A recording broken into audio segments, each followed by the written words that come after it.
I thought I'd be happier at 40. You are happy, and I'm not 40. You don't look happy. I feel like you're having a midlife crisis. Well, I feel like you're high on mushrooms, so you don't know shit. No, not the whole bag. May you experience a new level of consciousness tonight. Well, have you ever wondered if your future self could pop up to you right now and share some life-altering advice? Well, it may play out sort of like My Old Ass, starring Maisy, Stella, and Aubrey Plaza, each playing the same character nearly 20 years apart. Joining us now is Maisy, Stella, and Megan Park, writer and director of the film. Good to meet both of you this morning, and thanks for coming in and talking about this. So nice to meet you. So Megan, let's talk about this, the concept of this film here. Where did this come from in the sort of depths of your mind to think, hey, I got an idea here? I don't know, my mind is weird. Aren't they all? It was really, I was home during the pandemic in Canada. I'd been living in LA, and I just had my first baby, and I think I was just feeling very nostalgic for how beautiful it is here, and kind of that feeling when I was younger and I was rushing to leave. I was like, why did I ever want to leave?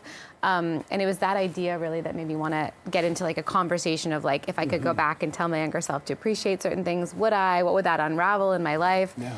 And then the mushrooms and all that silly stuff was just sort of like a fun entryway into the world. Yeah, it gives a good way to sort of get in. It's a useful tool for that. Yeah. Maisy, what about you? What appealed to you about this film when you sort of first got the script? You said, hey, this is kind of interesting. Like, what was it for you? I mean, it was like such a perfect script. Like literally anyone that had read it, we were all like, we were fighting for it. Like it was Nice. such a beautiful script. Anyone that read it just was immediately in. But I had read Megan's first script for The Fallout, which was her other movie, and again, like it was like my favorite thing I'd ever read. It was so beautiful.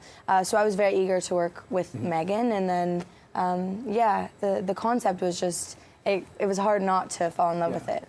Now, I understand you were shooting in Muskoka. Yes. And that was there a black bear incident while you were on set? Can you tell us? Yeah, a couple. multiple, Really? yeah. But it was our bad, we've determined. Oh, really? Yeah. Okay. We were filming in like on a 5-acre private property, and we started cooking chicken in the craft truck in the middle of the woods. And obviously it was like, how would they August. not? Yeah, they were hungry, and they were like, wait a second, there's a bunch of chicken here. So they did approach the craft truck, and they were curious, but we had to get, I think, like some OPP officers out to just kind of scare them away. Yeah, we had to like pause on film. Yeah. There was definitely a couple times we were like, ugh, another bear, we have to pause. I would think so, yeah. Now, I've already mentioned to you, Jen did see the movie. She was supposed to do this, but I haven't, so I haven't seen this.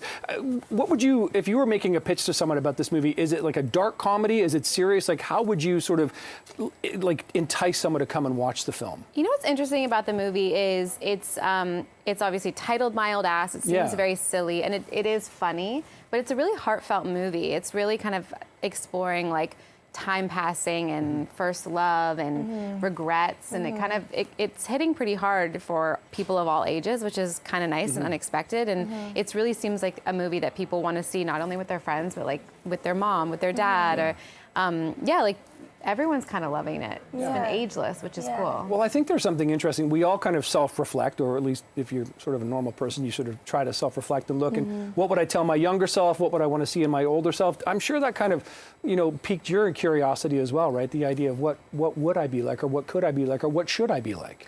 Yeah, I mean, the conversations too, like that are in the film felt, me and Aubrey talked about this a lot, like it was so, it was like therapeutic almost, like to film this, just because, I don't know, it felt kind of real in the moment.